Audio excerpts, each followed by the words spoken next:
Hey guys, super excited for today's video because I get to use the brand new Big Green Egg pizza wedges. We're making a take and bake pizza because I wanted to keep it easy. It's my first time cooking with the pizza wedges. Let's get the egg started, make some pizza.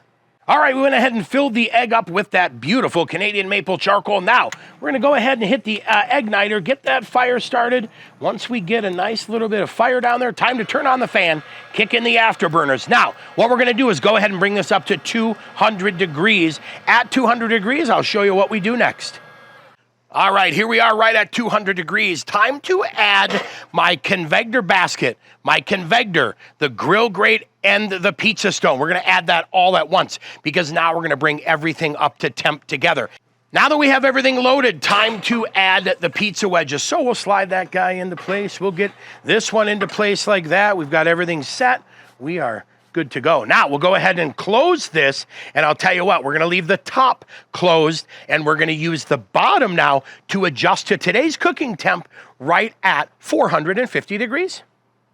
Now for my ingredients today, I'm using one of my favorite take and bake pizzas. Why? Well, I'll tell you what, it's first time cooking with these pizza wedges, so I wanna make sure I've got them dialed in. I wanna make sure everything is working perfect. This gives me a great palette to start with. Then, after I perfect my skills, I'm gonna become that backyard pizziola I've always wanted to be.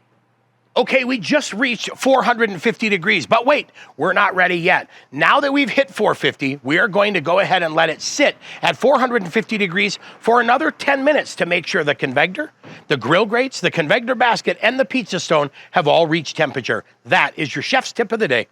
All right, here we are holding strong at 450 degrees, and I'm gonna add my take and bake pizza in there, making sure it is centered over the stone, and we are good to go. Now, what we're gonna do is keep an eye on this, and it's gonna go for about 16 minutes, but we'll keep an eye on it. If it starts to brown, we'll give it a rotate, but I'll tell you what, how easy is that?